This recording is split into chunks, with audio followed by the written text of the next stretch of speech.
어제 코스피는 1.61%, 30포인트 가까이 올라서 1830선까지 올라왔습니다. 하지만 어제도 역시 동학개미 운동이라 불리는 개인 투자자의 매수세가 지수를 이끌었고 외국인 투자자는 또 주식을 내다 팔면서 연속 매도 기간을 26일로 늘렸습니다. 직전 최장 기록이 지난 2008년 글로벌 금융위기 전에 33거래일이니까 최고 기록까지 7거래일만 남았습니다. 이렇게 개인 투자자가 이끄는 주식시장이 언제까지 이어질 수 있을지, 또 사실은 약해질 대로 약해진 우리 경제의 기초 체력에 이 주가가 눈가림이 되고 있는 건 아닌지 불안감을 남기는 대목인데요. 오늘은 전문가와 함께 우리 금융시장의 현황을 진단해보고 급변하는 글로벌 변동성에 대해 이야기 나눠보겠습니다. 이정환 한양대 경제금융대학 교수 나왔습니다. 교수님 안녕하십니까? 예, 안녕하십니까? 네, 먼저 한국은행의 소식부터 좀 시작을 해보겠습니다. 어제 금융통화위원회 본회의가 열렸는데 금리는 동결이 됐습니다. 이거는 예상대로의 모습이기는 한데 금리를 또 내려야 한다는 금통위원회 소수 의견이 있었다고 하더라고요. 이 소수 의견이 있었다는 사실에 대한 해석이 있다면 어떻게 좀 볼 수 있겠습니까? 예, 사실 금리란 것이 한국은 기축통화국이 아니기 때문에 실효금리란 게 정해져 있다. 일반적으로 기축통화국 같은 경우에는 통화를 발행해서 자기네 빚을 갚을 수 있기 때문에 금리 하한이 0%, 0%보다 아래로 가는 제로금리 아래로 가는 현상들이 발생하긴 하는데요. 예. 한국은 그렇지 못하죠. 그러니까 많이 금리 너무 낮추면 외화 자본이 빠져나갈 것이다. 그러니까 해외 금리가 높다면 외화 자본이 빠져나가서 외환위기 같은 상황이 발생할 수 있으니까 외환 관리가 중요한 한국 차원 그리고 수출의 비중이 높은 한국의 입장에서는 이런 실효금리를 낮출 수가 없다라는 입장이 어느 정도 있었고 예. 그 하한이 0.75% 정도가 어느 정도 컨센서스가 있었습니다. 예, 그런데도 더 내려야 된다는 소수 의견이 있었단 말이죠. 예, 이게 더 내려야 된다는 건 크게 두 가지로 볼 수가 있을 텐데요. 예. 이게 더 유동성을 더 풀어야 한다라는 그 원론적인 입장이 하나가 있을 거고요. 네. 그다음에 세계적으로 금리가 다 기축통화국 역시 금리가 거의 0%대로 가는 전반적으로 다 낮아진 상황이니까 이주열 총재가 말씀하신 바와 같이 실효금리란 것이 이제 고정된 것이 아니라 전 세계 금리 상황,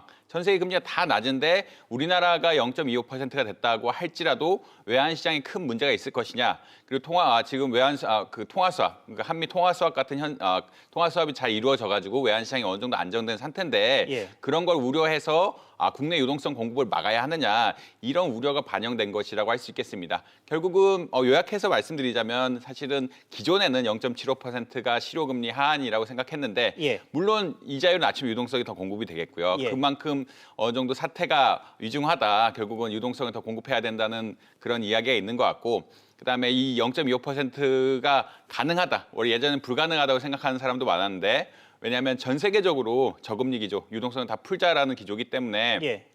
한국이 금리를 낮춘다고 해도 외환 시장에 큰 무리는 없을 것이다. 이러한 논의가 바탕이 되지 않았나라고 생각할 수 있겠습니다. 알겠습니다. 그리고 이주열 총재 발언을 조금 더 짚어보면 우리 경제 성장률 전망을 굉장히 안 좋게 보고 있다는 게 티가 참 많이 났습니다. 이게 지금 현행 전망치, 올해 성장률 전망치가 2.1%인데 1%로 내려오는 걸 넘어서서 0%대 1% 이하가 될 것 같다는 식으로도 이야기를 했거든요. 이 부분은 좀 어떻게 보십니까? 예, 사실 많은 경제 전문가들이 예측하기에는 이제 코로나19 때문에 경제 활동이 중단이 되면서 2분기가 사실 가장 문제가 됐는데 2분기에는 경제 성장이 마이너스가 되는 게 아니냐.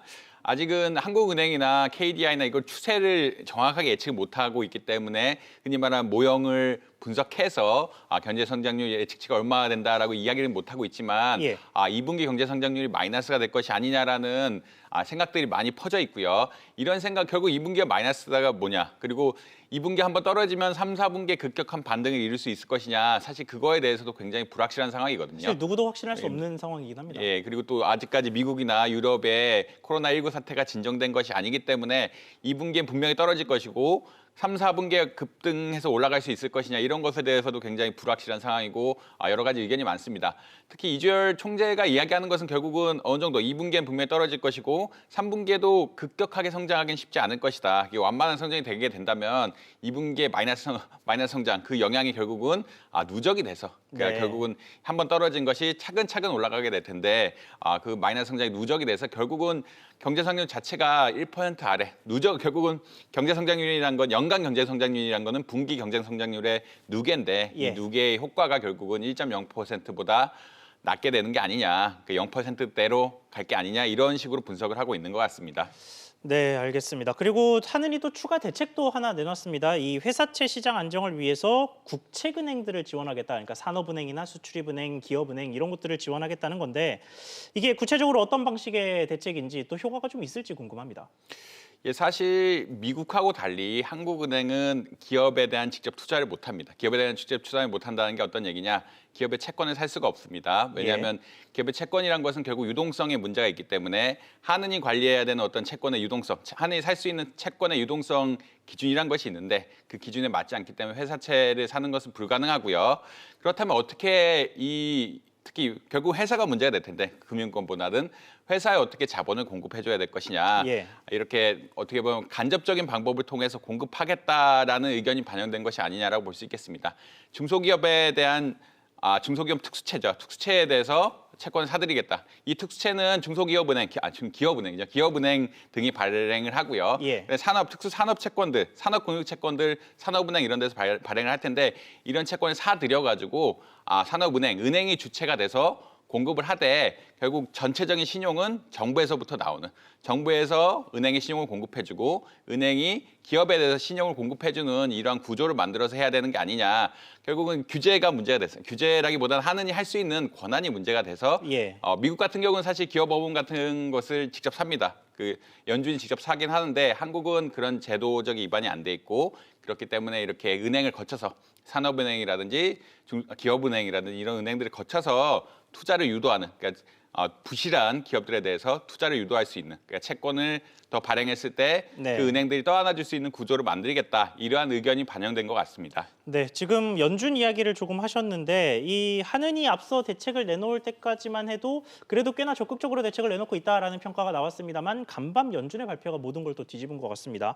또 2,800조 원 그러니까 억 원이 아니라 조원 수천조 원 단위의 부양책을 또 내놔서 이번에는 부실 위험이 큰 채권, 그러니까 회사채를 그냥 회사채를 사들이는 게 아니라 정말 위험한 회사채까지도 직접 다 사들이겠다. 뭐 이런 식의 발표를 내놨는데 이 부분 좀 어떻게 보고 계십니까?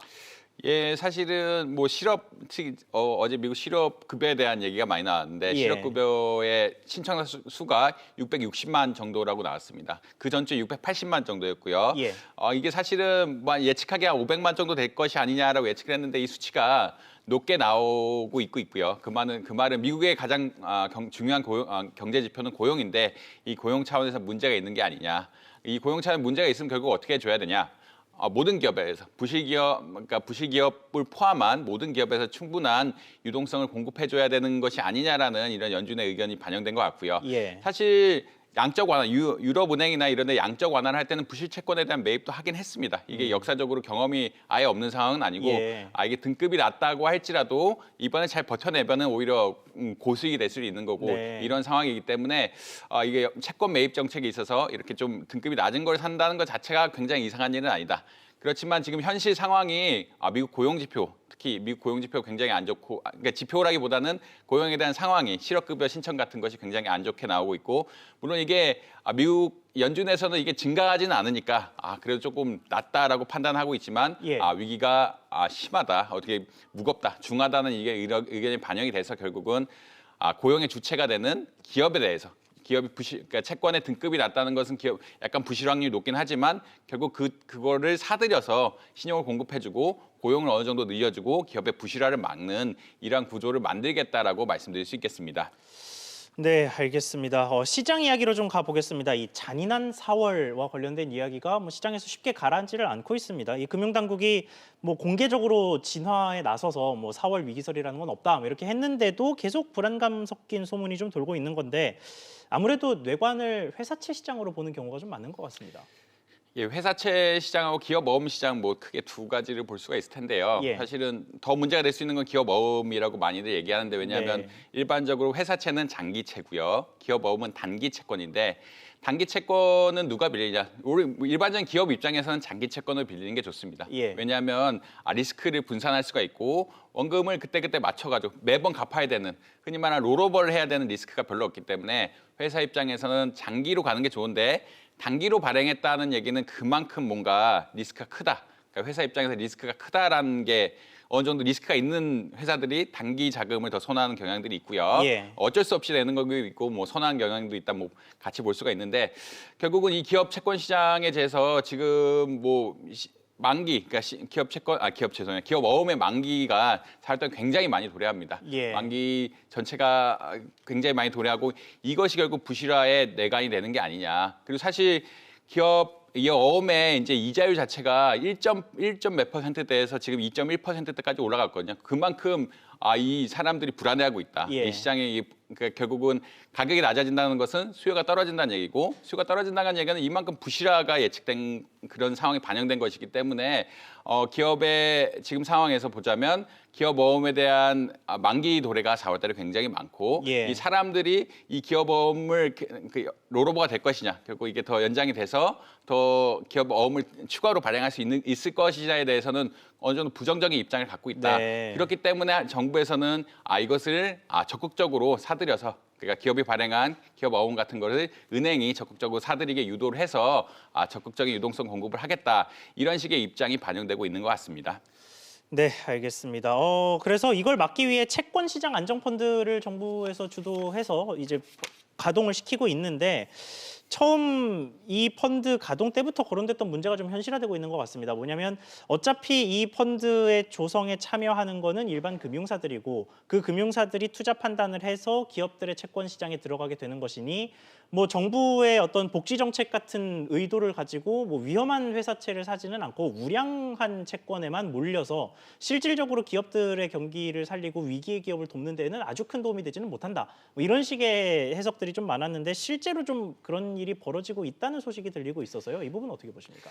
예, 사실은 결국은 이게 정부가 직접적으로 못 사는 그러니까 법규상으로 직접적으로 못 사고 있는 상태이기 때문에 발생하는 일이라고 볼 수 있는데요. 예. 정부가 사게 된다면 어느 정도 부실화된 채권을 사들인다든지 투자 적격 등급이 아니라고 말이 그렇지만 투자하기 좀 어려운 예. 일반 은행들이 지금 쉽게 투자하기 어려운 상품들을 살 수가 있는데 은행이 민간 기관이죠. 결국은 예. 크게 보자면 이게 정부 기관이 아니고 민간 기관이고 민간 기관은 아무리 정부의 의견이 반영된다고 할지라도 주주의 이해관계를 제일 잘 반영해야 됩니다. 예. 주주의 이해관계를 제일 잘 반영한다는 얘기는 결국은 안정한 자산, 그러니까 지금 수익률이 좋고 부실이 낮은 자산에 대해서 투자를 해서 자기들 수익률을 어느 정도 유지를 해줘야 자기 기업 성과도 나고 부실화, 자기 그 은행 자신의 자산의 부실화도 막는 이러한 상황이 발생하기 수도 이런 상황을 유도해야 하기 때문에 은행하고 정부 입장이 다르다. 그러니까 은행이 정부의 어떻게 보면 수족이 아니라 사실 은행 역시 독립적인 민간 기관이기 예. 때문에